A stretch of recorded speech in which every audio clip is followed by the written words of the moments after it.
Hello, welcome to the Animal Intuitive Show. I think we're live. I'm having a little bit of as usual, technical uncertainty here, but I think we are live. So, welcome to the Animal Intuitive Show. I'm Ann Angela Webb, the Animal Intuitive, and this is Furry Fursdays. Every Thursday we have animal communication live. And I also have a topic prepared today, depending on, if we have anybody calling in or not. So if you are here for Furry Thursdays, sit tight. You can certainly expect me to talk with your pet, and I look forward to doing so. Come on, all you doggies, won't you walk with me? I'm the puppet dog. So as I said, this is Furry Thursdays on the Animal Intuitive Show, and I want to make sure that I have my contact box open here. Yeah, just in case anybody's here who wants to have me communicate with your pet, please just type in the comment section in the chat that you want me to talk with your pet today, and I can certainly do that. I know sometimes what happens is people come in a little late. I'm here, and then after a few minutes, people start to come in, so I do often have something, excuse me there, I had to lean forward a little bit to adjust, like in the camera. I like to have something a little bit prepared since not everyone's here right at the start of the show. So I hope everyone's doing well. And if you're not familiar with the show, I am an animal communicator. I do this professionally. I've been doing so for over 15 years professionally. I've been doing it all my life. And I do this live on Thursday nights, and I have shows about animal communication. I'm also certified in animal massage and acupressure. We have shows about that, energy work, many other things, but I also do interviews with other experts in the fields of animal care and advocacy. And we also have pet adoptions available on Thursday nights. If you work with any kind of adoption or foster care for animals and you want to feature a pet here, please let me know, and we certainly can do that. So tonight I wanted to talk about tummy troubles. My kitty Gracie actually today had a little bit of a tummy upset. So I thought it would be good to share with people something that you can do when your pet is having some tummy issues. Now, I will, of course, say I'm not a vet, so if you suspect that there's anything going on that's serious, if this is like unexpected, if they're like, vomiting and, something weird's going on, please make sure to contact your vet and get them proper veterinary care. In my case, I knew that this wasn't serious. I knew it was just sort of a temporary thing, but I wanted to help her with how she was feeling. So I did a couple of acupressure points with her. I have a couple ways to show you these points. So one is I'm going to show you on myself. Another is I have a video that I did with her. I did my best with that. I was doing it on my phone, and then I also have a little bit of a chart. I have a skeleton. I'm going to see if I need that. It's a fake dog skeleton I'm going to use to show you. The cat and dog, a lot of the stuff is just very similar, so we can use them interchangeably. So the first thing I want to show you is, and thank you for your likes. I appreciate those. Yes, if you don't mind, if you do get anything out of this show, please give us a like. And, that's what gets YouTube to put this in front of other people. The more subscriptions and, if you ring the bell too, then that reminds you that we're having a show. You get something sent in your email box. If you do that, YouTube sees this as something of value and they put it out in front of other people. That's how their algorithm works. That's how the show gets out there. There's like nothing else I can do except to get people watching as best I can. But as far as people on YouTube, it's up to YouTube to decide who gets to watch, and it's up then to you to like it or subscribe or what have you. So I appreciate that. So and if you're coming in new, as mentioned, if you want me to talk with your pet tonight, please do type that in the comment section, and we can certainly do that. So right now I'm just showing some points. So I'm going to show you my German Shepherd model. I've been using him lately. I used him when I did Fire Element this week. was hoping to have myself there so you weren't just looking at him, but I could demonstrate. I'm trying to kind of figure this out, how to put myself here, but it's not working so well.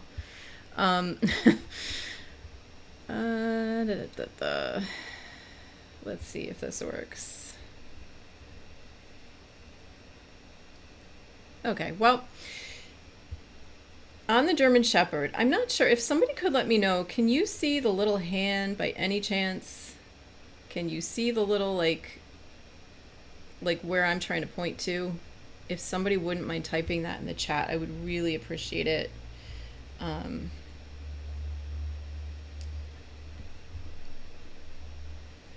Because it kind of will help you to see better what I'm pointing at here. I am going to that last rib. The dog here has 13 ribs.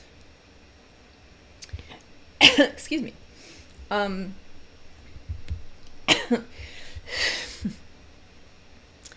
So the point I want to show you is called Bladder 21. And so even though I'm talking about, okay, so I'm being texted and told by my husband, you can't see it. Okay, unfortunately. If you were to, gosh, I want to, all right, so I'm going to minimize this guy. And put him over here. And I'm going to come over here. Come over here. My essential oil just fell on the floor. Actually, I'm going to flip this. I'm going to go over here. Okay. So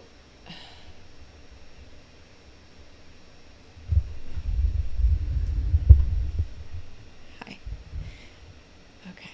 So if you see where his final rib, if you're going down his body, towards the back of his body, towards his tail,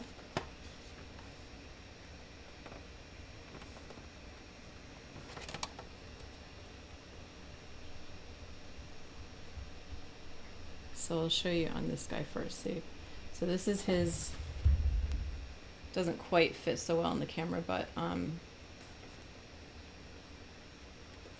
okay, so this is the final rib back here. And if you were to go behind that rib and just follow that up, it's like an indentation.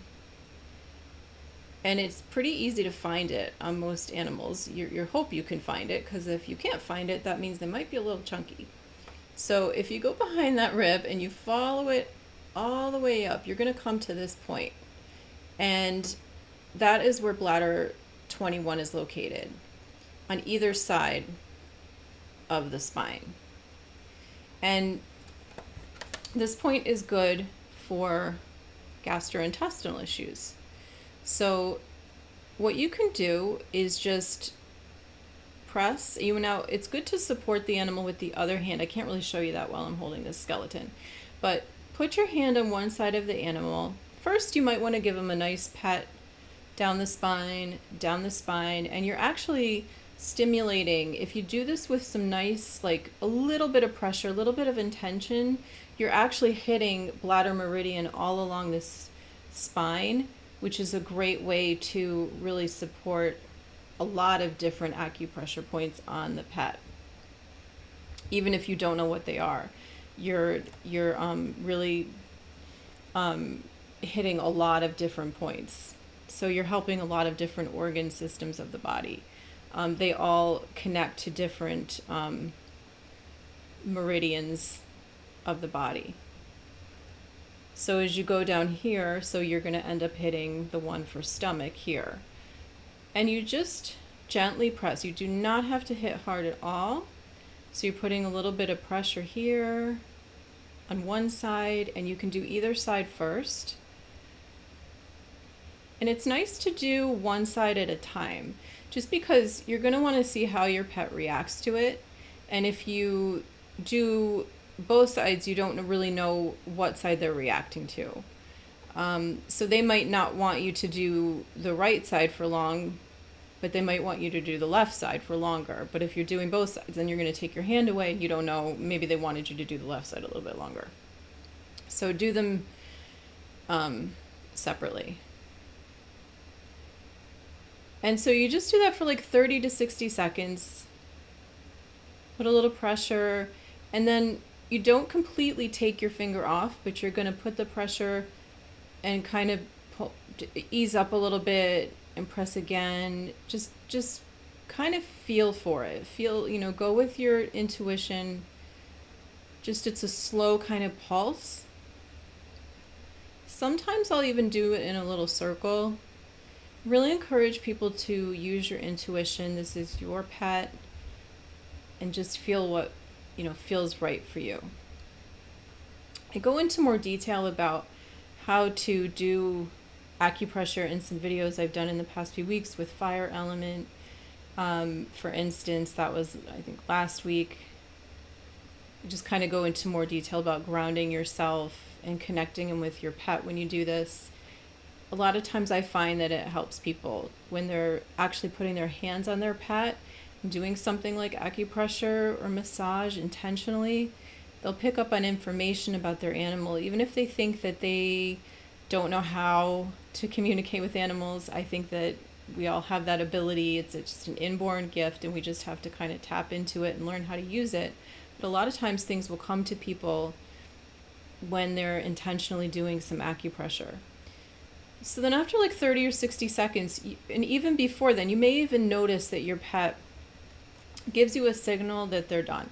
So that signal might be licking, panting, yawning, stretching, turning, rolling over. They might walk away. They might even just sort of seem like they're drifting off to sleep. And then you can go to the other side. And then just repeat. Okay. And then the other point I wanted to show you. Okay, so this one, so that one's a little hard for me to show you on myself. This one I can possibly show you a little bit here to see how this works with the camera. Okay, so this other point is at the end of the sternum, so I think you can see this. Tell me if you're having any trouble. Actually, just realized I can't see my chat. Cool. Hello, Australia. Dave's here from Australia. Thank you so much for being here. It's Seeking the Truth with Dave. His channel's awesome. If you love true crime, go to Seeking the Truth with Dave. He's excellent. So exciting to see you here. You can practice this on a kangaroo, Dave. I know you love kangaroos. I found out that Australians don't love kangaroos. In fact, they find them annoying. I have found out from Dave. I thought everyone loved kangaroos. I'm shocked. I can't believe it. But he's told me that they're actually kind of considered pests. So I was kind of surprised about that. But I guess they do box people and stuff. So okay. All right. So this is his. Oh, thank you so much for sharing. That I really appreciate it. Thank you so much. So his sternum is coming down the middle here, and then it comes to kind of a divot point, and you really can feel this on yourself. I think that's a good way to find it. I mean, the point I just showed you, you could kind of find it on yourself, but it's hard to do that because it's your back. This point, I'm going to try to see if I can, it's kind of hard. The way this camera's set up. If you go straight down the middle of yourself and you feel your sternum, and then you feel a point where there's like a divot, and it's like this small point where the ribs, that's where they meet, the bottom part of the ribs meet, little hole. That's this point that I want to show you. This point is conception vessel, and I think I'm about to get this screwed up. Is it 21 or 12? I need to check myself because I have to check because I have a little dyslexia, people, and I just had a sudden moment of concern that I was going to give it backwards because I have been known to do that. So I'm double checking my notes here. It's 12. I'm almost positive. You have to come down there, and I'm sorry, I wasn't finished telling you that. You come to that point, and then from the umbilicus, you come up. So the belly button, and then you come from where those 2 points are, and you come to the middle, where they meet, is where this point is. So it's conception vessel 12. I know that for sure. I said that wrong at first. I think I told you that the point where I was showing you at the bottom was the point, but it's not. It's where those 2 points meet. So both of these points that I've just, they are a pest. I know they really bother Dave. He's like, really does not like the kangaroos. If there's any other Australians here, I'd love to know what you think about kangaroos, or in the comments. So both of those points are good for GI stuff. The one that I just showed you that I got all mixed up on, the conception vessel 12, that point is actually more for like, it's called an alarm point. It's actually good for more of like an acute, like something kind of like my cat today. I know what kind of set that off in her. I'll tell you, she actually got, she got upset because I did not clean her potty box last night. I forgot. And so this morning I didn't, it wasn't clean enough for her, and I heard a cry, and I went in there and cleaned it. But so she used it, and then she was kind of like not herself after that. Like I could tell that she was just sort of off, like her stomach was off. She was kind of like just, you could tell she needed to sleep a little bit and kind of sleep off any discomfort. So that point is good for that kind of a situation. Again, if it's something where you're doubting, like if your animal, ingested something, a dog ate a toy or something, a chemical, a toxic chemical, something, or food that's chocolate, or things that could be poisonous to them, make sure you get them to a vet. It's not for something like that. Okay, so those are 2 points that can help with that, and I don't see anybody asking for animal communication. My husband told me that he thinks that you guys are afraid of me. Is that true? I would love to hear in the comments if you're afraid to have me communicate with your pets on here. He thinks that maybe people think I'm going to tell them something horrible or expose them. I can tell you that's really not, this is not like I'm here doing really like in-depth animal communication like I would do if your session is your session, first of all. Even if I do a private consultation, the questions that you want me to ask, that's what we're going to focus on in the consultation. But on a show like this, we're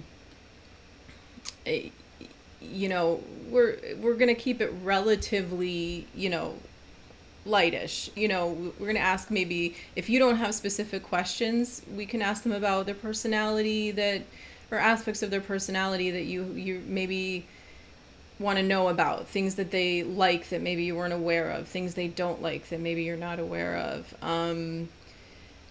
their purpose with you, things maybe you weren't aware of that they want to talk to you about, things that they want to encourage you to do, artistic, creative things. So things about maybe their past, or, I don't want to scare you. So if that is something that people have thought about coming on here and having me talk to their animal, but they're afraid, please don't be afraid. I'd love to know what people think. Let me know in the comments, because I have noticed there's not as many people asking for me to talk to their pets as I thought there would be on this show. Because, it's, a commodity. I had people approaching me about, doing animal communication at discount rates and things like that. And, it can be hard for me to do that, like any profession, just for anyone at any time. So this was sort of my solution to help people who wanted me to touch base with their pets. It's also a way to just, help the world understand what this is, and help the world understand that animals have a lot more to talk about and say than maybe people realize, and give animals a voice. So there's a few goals with this show, with Furry Fursdays, and help me out. Tell people about it if you think people just would be interested in having me touch in with their animals, see what this is about. Let people know about it.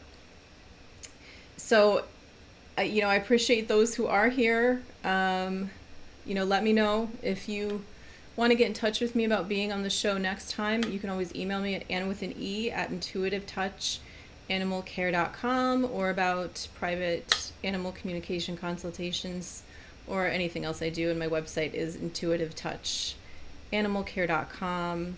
So thank you all for being here, and have a wonderful evening or day. Good night.